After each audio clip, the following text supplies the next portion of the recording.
There are so many handheld options for people who are looking to get into the handheld gaming hobby.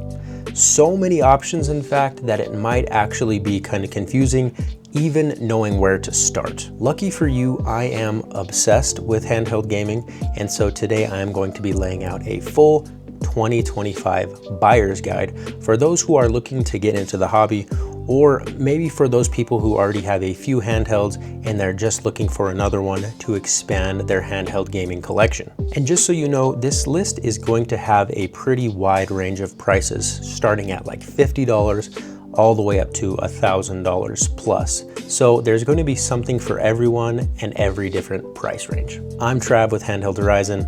Let's jump right in. So the way that I'm going to organize this video is into sections of different handheld gamers, and then give you the best options for the type of handheld gamer that you are. If you want to jump around and find the section that you want, I will be putting timestamps in the description below. So first up, the beginner. You're brand new to the hobby. You just want to try out handheld gaming for the least amount of money. And for that section, we are going to start with the Miyoo Mini Plus. If you're just dipping your toes into retro gaming, the Miyoo Mini Plus is a great place to start. It's tiny, it fits very easily in your pocket, and it handles classics like NES, Super Nintendo, and Game Boy Advance pretty much perfectly. The screen is very crisp and vibrant, and for a budget device, it's got a very solid battery life of around like 4 to 6 hours. Another big bonus is that independent retro gaming enthusiasts who also happen to be application developers have created an amazing custom OS for the Miyoo Mini Plus called Onion OS, which makes this mini device even better. Plus, it's super easy to set up. Just load your games and you are good to go. Now, it may not be the most powerful, so don't expect it to handle really anything beyond like PS1, but for the $60 price tag, it is very hard to beat. It's really great for quick gaming sessions or when you want something just really quick and portable. If you're just testing the waters and don't want to spend too much, this is a perfect choice. By the way, I will be putting affiliate links to pretty much every single device that I mentioned in this video, where you can click on that link and it will take you somewhere where you can buy this device. And if you buy that device after clicking on my link, you will be supporting the channel at no extra cost to you, so that would be greatly appreciated. Next up, we have the RG35XX SP. Yes, that is a mouthful, but it is a great flip clamshell device. So it brings that old school Game Boy Advance SP vibe, which I absolutely love and I'm super nostalgic for, but it has a lot more power under the hood. Like I mentioned before, it is a clamshell, which means the device is protected pretty much all the time when it is closed, making it a great, throw in your bag, throw in your pocket device. Same as the Miyoo Mini Plus, it can play everything up to the PS1 really well, and the battery life is actually quite solid, once again giving you like 4 to 6 hours of playtime. So Anbernic is a very well-known company in the retro handheld emulator scene, and probably their most popular device over the past year or two has been the 35XX SP, and there is a reason for that. It is great. So if you want something that looks cool, feels familiar, you can bring it with you wherever you go, and doesn't break the bank, the RG35XX SP is going to be the device for you. And the positive is it's only going to run you like $80 on Amazon. So that's a big plus in my book. And lastly, in the beginner category. Now, I don't want you to get it twisted. I have many of these beginner devices, and if you own one of these devices, it doesn't mean that you're a beginner or anything like that. It just means that you want to play older systems, and you want to play them cheap, and you want to play them on the go. And a great option for that is the TrimUI Smart Pro. The TrimUI Smart Pro is a sleek little handheld that packs more power than you'd expect. So it has a big 5-inch screen that's perfect for retro gaming, and it handles up to about PSP and Nintendo 64, and it's going to handle them very, very smoothly. It is very thin, it is lightweight, and has a super clean UI that's easy to navigate. I personally think that this device is a modern replacement for something like the original PSP, which is an absolutely legendary console. So if you're looking to do some PSP emulation on the go, look no further than the Trim UI Smart Pro. And at like 90 bucks, it's hard to go wrong. And not only that, the battery life is also very good. You're gonna get like up to about 6 hours on this, depending on the games you're playing. If you're just doing some game streaming, maybe even more than 6 hours. You're kind of pushing it there, but it's gonna be right around 6 hours. And if you want something with a bigger screen that's still extremely portable, go with this one over the SP or the Miu Mini Plus. Moving on to the next category, we have the you already like the hobby and you want to upgrade to a better, more powerful device. And the first one we have on the docket is the Retroid Pocket 4. So you've gotten a little taste of retro handhelds and you want to keep going. You want to play maybe some newer consoles. And when I say newer, I mean like GameCube and PS2. The Retroid Pocket 4 is going to be perfect for you. This can play, like I said, PS2, GameCube, and even some Wii games, which is a really nice bonus. It has a 4.7-inch touchscreen, and it makes it super versatile, and the build quality is solid, and it is not too bulky. What's cool about the RP4 is that it runs Android, so you can load up emulators, game streaming apps, and even some native Android games. The controls feel very, very responsive, and the battery life is decent at around maybe 3 to 5 hours on lower end emulation. It's the perfect choice if you're ready to explore more powerful emulation, but you don't want to drop a ton of cash at the price tag of about $150 as I record this video. And you know, maybe you can get it a little bit less, or maybe sometimes it's going to be a little bit more, just depending on the current sales that are happening. All right, next up, a pretty unique one, the Anbernic RG406V. The 406V is a vertical style handheld that brings a bit more power to the table at around $200. It's running the Unisox T820 chip, which means it can handle Dreamcast, PSP, and even some GameCube games surprisingly well. And it has a 4-inch display. It is very bright and very sharp, and the vertical form factor will give you that kind of Game Boy-esque feel. If you are used to the kind of Game Boy form factor, this is one I really, really recommend for you. The build quality is very high, and it comes with a comfortable grip that feels natural during longer gaming sessions. It's got Wi-Fi and Bluetooth, all the things that you would expect. The battery is pretty good. It's going to get you about 5 hours depending on what you're playing. And if you're looking for something with a different vibe that is pretty powerful, the RG406V is a great choice. I think that if you want to play GameCube, particularly on the go, the 406V is going to be perfect for you. All right, let's get going into the next category, which is you want to get a retro device, but it will also have some emulation chops. And so what I mean by that is something like the Nintendo 3DS. Now, the 3DS was originally released in around 2011, I think, and it is a dual screen gem with a lot to offer. Not only does it have an awesome library of 3DS games, but it's also got a thriving modding community that lets you load up retro emulators, custom apps, and more. Plus, that dual screen design still feels super cool, and the 3D effect, if you are into it, is a fun touch. I actually really, really like it.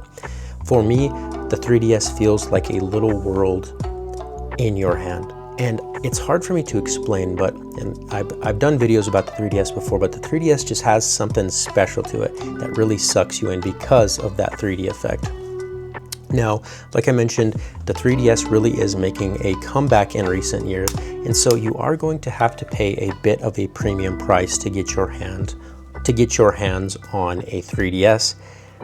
Generally, it's probably going to be about $200 to get a 3DS.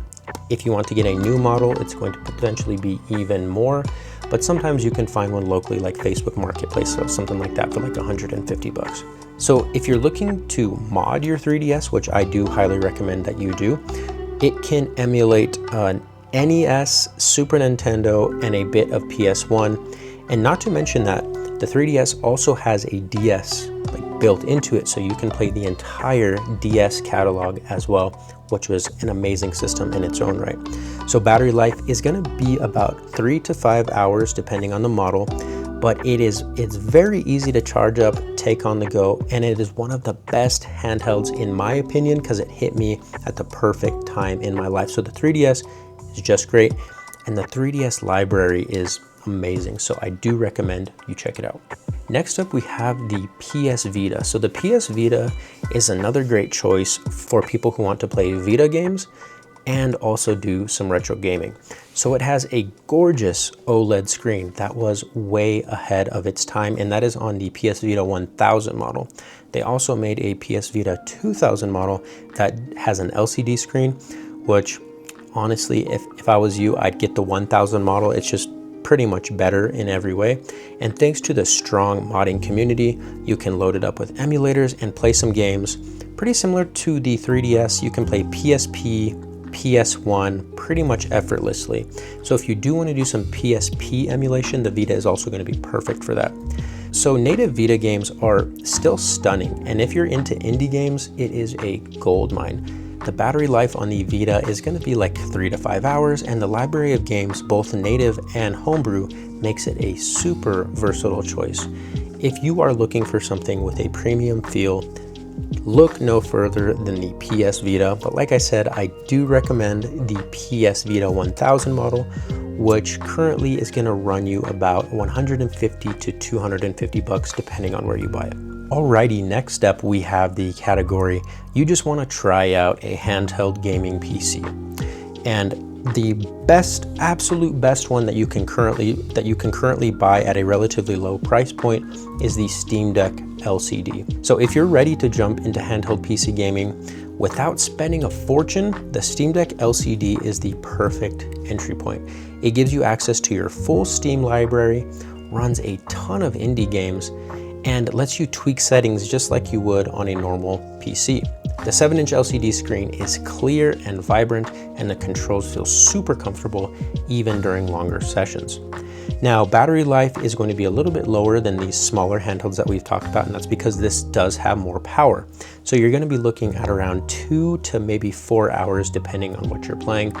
But really, the flexibility is what makes the deck so appealing. You can install Windows, you can play Xbox Game Pass, or even dabble in some emulation, which the Steam Deck is an emulation beast. It can pretty much do everything that's currently available for emulation, shy of like PS4, which is pushing it, but it can do pretty much anything up to that. And for the price point of $399, it is hard to beat the value of the Steam Deck LCD. And if you're just curious about getting into the handheld PC market, the Steam Deck LCD is by far the best way to try it out. All right, so now we are getting into the premium emulation handheld territory, and we will start that off with the AYN Odin 2. The AYN Odin 2 is where Android handhelds hit premium territory, starting at a price of around $299 for the lower end RAM model, and it's up to about like 500, a little shy of 500 for the higher end RAM model. But if it was me, the one that I had, I would just recommend getting the lower end RAM model. So not a huge difference there. All of them are running the Snapdragon 8 Gen 2, and this thing just absolutely destroys PS2, GameCube, and some Wii games. It really doesn't even break a sweat. You can also do Switch emulation on this, which is amazing. Now, it has a 6-inch screen, which is really nice. It's a pretty good screen. It's not the best, not as good as the next handheld that I will be talking about, but it is perfectly serviceable and it has a ton of power. So another cool thing about this, it is running Android, so you have access to all your emulators, cloud gaming apps, and native Android games. And there are some pretty good native Android games that I don't think get a lot of recognition these days. It also does have an HDMI out, so you can plug and play it onto a bigger screen or something like that. And the battery life is very, very good for an Android handheld. You're looking at like 5 to 8 hours depending on what you're playing. it is a top tier choice for someone who wants to buy a powerful premium emulation handheld. Okay, next up, one of my favorite handheld emulation devices of all time, the Retroid Pocket 5. Now, if you love the Retroid Pocket 4 but want something even better, then the Retroid Pocket 5 really notches things up. And you can grab this for a very reasonable price of around $220. So it's rocking the Snapdragon 865, which at this point is a couple years old. It's actually not as new as the previous handheld that I talked about, the AYN Odin 2 with the 8 Gen 2, but it's very powerful in its own right. So it can handle pretty much everything that the Odin 2 can. It's just not going to be able to do it as performant, right? So you can do PS2, you can do GameCube, you can do Dreamcast, you can do, like I said before, you can do Switch. Switch actually runs surprisingly good on this. So if you're looking for maybe something that's going to be like a kind of like a Switch Lite substitute with an OLED screen, oh man, this almost is there. So I do highly recommend this. The design feels very premium, and it has a 5.5-inch touchscreen, and it is very responsive and very vibrant. I love this device. Over the past probably 3 months, this has been my most used device. So like I said, same as the AYN Odin 2, it is running Android, which means you have a ton of flexibility. You can do all kinds of stuff with this. If you've ever had an Android phone, pretty much think of the Retroid Pocket 5 as an Android phone flipped on its side with a gamepad attached. The battery life on this is also pretty good. Not as good as the AYN Odin 2, but pretty good. You're gonna get about 3 to 5 hours of game time on that, depending on the type of emulation that you are doing. So if you're looking for something that is high-end, but is not gonna break the bank like the Odin 2, then go with the Retroid Pocket 5. You will not regret it. All right, so the next category is just easy plug and play console-like experience. And the reason why it's a console-like experience, it is because it is literally a console. I am talking about the Nintendo Switch. Now, what is a handheld buyer's guide without the Nintendo Switch? I mean, it's really the one that kind of kicked everything off and made people realize that handheld gaming could be amazing. So for me, I do have an LCD Switch, but you can get the OLED. The OLED screen is bigger and brighter, and it's just absolutely gorgeous. But in general, both models, actually all 3 models of the Switch, the OLED, the LCD, and the Lite, they're gonna be great just depending on what kind of form factor you want. I chose the LCD because, well, it's really easy to get this up and running with some homebrew, and so that's exactly why I chose this one. So the Switch is the perfect handheld for anyone who just wants to pick up and play some games without having to deal with emulators, mods, tweaking settings, all that kind of stuff. It is absolutely perfect if you just want to play some games. And the cool thing, the Switch has maybe the best library on any console ever made. You can play Breath of the Wild, you can play Tears of the Kingdom, you can play Mario Odyssey, you can play Fire Emblem Three Houses. I mean, some of my favorite games of all time are available on the Switch. The battery is pretty good depending on what model you have, but you're looking at around like 3 to 5 hours depending on the game. And you can also dock this thing. So just set it down in the dock and you can play on your TV, which is a really good experience as well. The Switch has a ton of gems on it, games that, I mean, the library is so huge, you couldn't get through it in your entire life if you wanted to. But there are some amazing games out there for the Switch. So if you just want that easy plug and play experience, go for the Switch. All right, the next category is Windows gaming handhelds. And the first one that we're going to talk about in this category is the Lenovo Legion Go. And you can see that it pretty much takes up my whole body here, and it's because it is a big boy, but it is an amazing handheld device. So if you want to get into Windows handheld gaming, the Legion Go can do it all. And currently it is at a very low price of around $550. My opinion, the Legion Go is the best bang for your buck Windows device that you can currently buy. It has a 8.8-inch QHD screen. It is massive. It is a very immersive experience. and an experience like no other when it comes to handheld gaming. I think that when you sit down with the Legion Go, it's almost like sitting down with a full-sized PC monitor in your lap because your face is really, really close to the screen. So you do get that extremely immersive experience. You can also detach the controllers, which is something that I don't really ever do, but you can do it. So you can just press this little button right here, they pop off, and then you can pop them right back on. And the reason that you do that is because this middle part is like a tablet.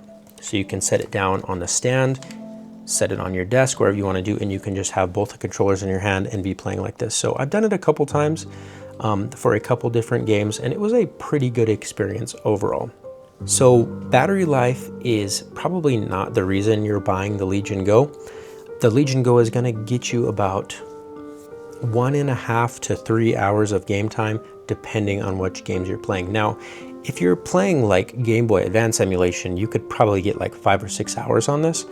But generally, the reason why people buy the Legion Go, and the reason why I bought the Legion Go, is because you want to play big AAA experiences in the palm of your hand. So if that's the case, you're looking at around like 2 hours max of battery life. Now, I did make a video about how to extend the battery life without ruining the ergonomics. I will link that in the description below. And I think it's a pretty easy solution, and it only costs like 80 bucks. So definitely check that out.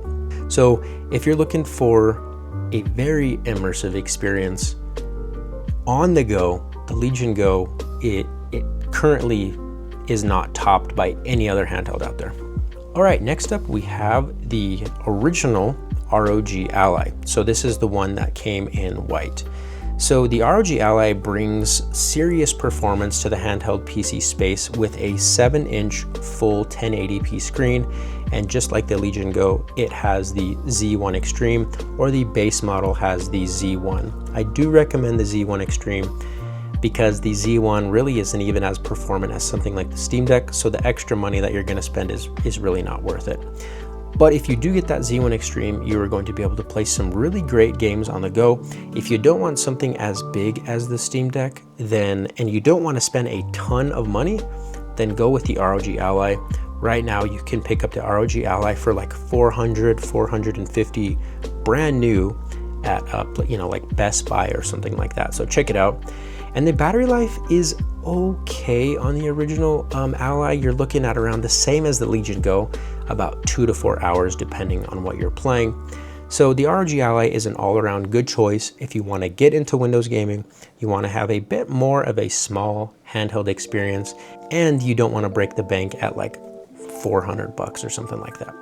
So the next category is going to be the handheld gaming powerhouse in unique form factors. And the first one that I'm going to be talking about is the GPD Win 4, which is actually a really, really cool PSP, PS Vita style device. And the coolest thing about it is that it pops out, the screen pops out, and then you have a keyboard, which is a really cool touch. This is an extremely unique device. I think there's only like one other device on the market that has a similar layout and style to the Win 4.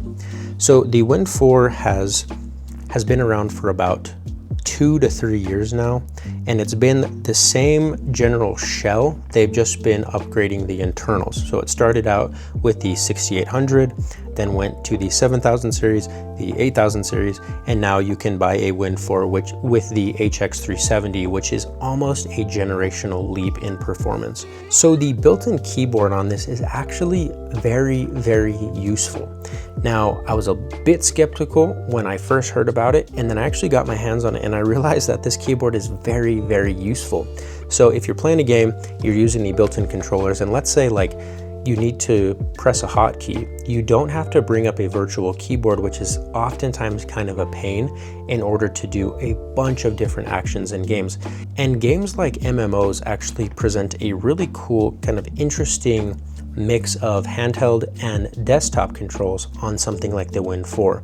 So if you're looking for something that's really giving you that PSP, PS Vita nostalgia factor and packs a serious punch, try out the GPD Win 4.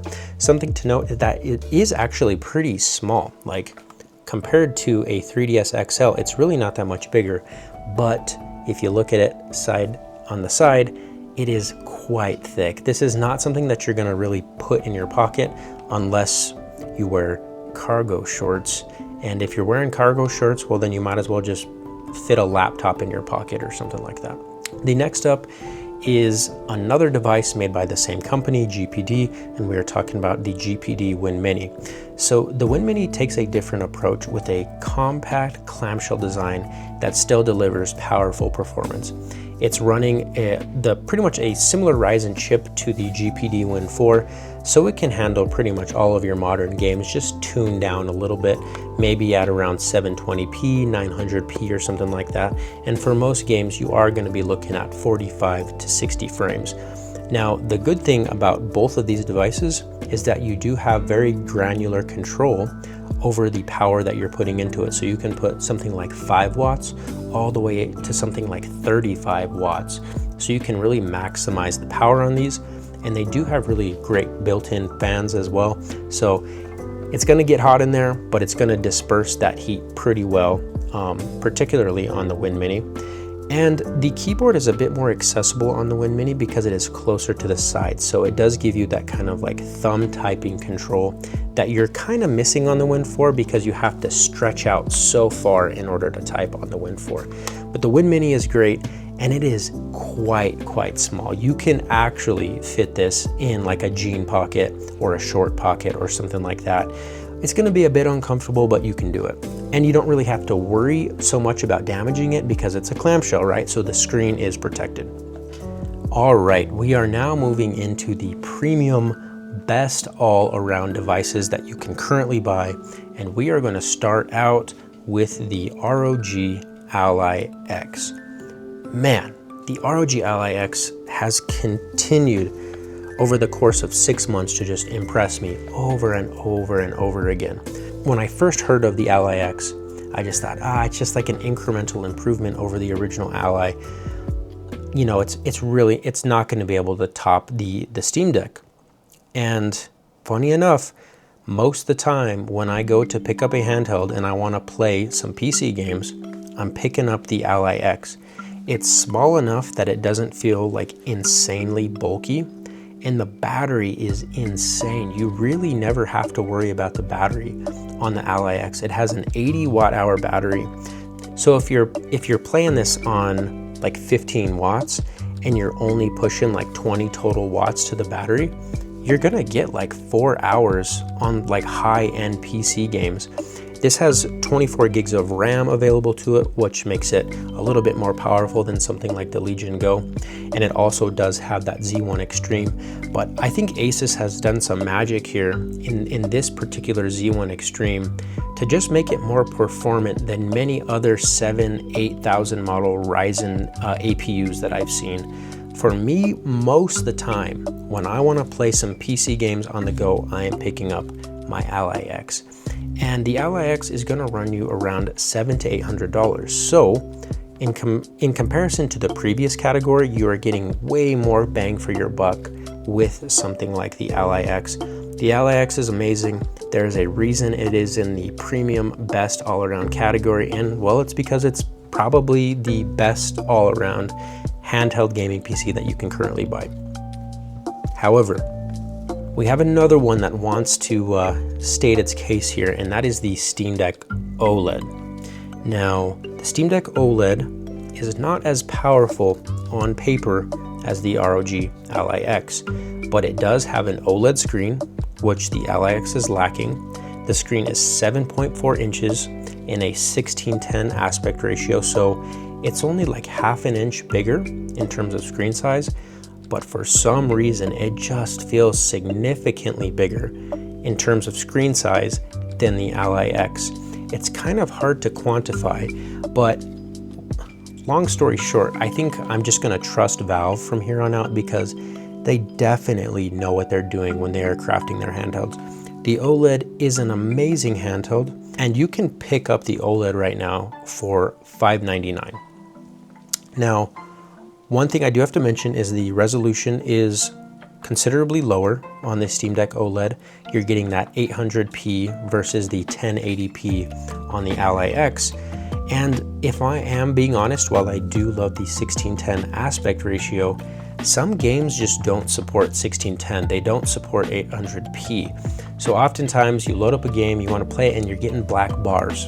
And so the screen is supposed to be a little bit bigger, but it's actually not, right? Because you're getting black bars on the top and bottom. However, the OLED screen on the Steam Deck is probably the best screen I've ever seen on a handheld. It is truly amazing. They've tuned this thing extremely well out of the box. And for $599, you are getting a device with really solid performance at 15 watts. And it's also running Linux, right? It's running SteamOS. And SteamOS is very, very polished at this point. What I do actually with most of my Windows handhelds is that I just select Steam to start when the system starts, because you can go into Steam Big Picture mode right off the bat. So you're pretty much getting like a SteamOS-like experience on your Windows handhelds, but then you can close it out and get back into Windows whenever you want. Now with the Steam Deck, you're in SteamOS all the time. Now you can switch over into desktop mode, which is kind of a little bit of a pain, but the cool thing about the Steam Deck LCD and OLED is that it does have dual trackpads, and these trackpads work like really, really well. And so you can navigate through Linux quite easily with that. I can't say enough about both of these handhelds. The Steam Deck OLED and the ROG Ally X, both amazing handhelds. And if I had to give an edge to one, I just couldn't do it. I couldn't currently do it because both of them are so good. And depending on your use case, both of them are just amazing. So going with both of them here. And that is going to do it for today. Thank you so much for watching. As usual, do all the YouTube stuff, like, comment, subscribe. That really, really helps me out. And I think the main message of this video is that handheld gamers in 2025 are eaten well. We have so many options out there for us, from something like the Steam Deck OLED and the ROG Ally X, all the way to something like the 3DS, right? Which is flourishing right now. The community around the 3DS is just popping off. So something like that. And then even going into something like the Mu Mini Plus, you can pick that up for 50 bucks right now, and you can get hundreds, if not thousands of hours of playtime. Do me a favor and leave a comment below with your best bang for buck handheld that you can currently buy. There's a chance that I maybe missed a couple. I probably did, and I probably missed your favorite handheld. And you know, if I did, comment that I missed it below. As always, thank you so much for watching. I'm Trav with Handheld Horizon. Have a good one.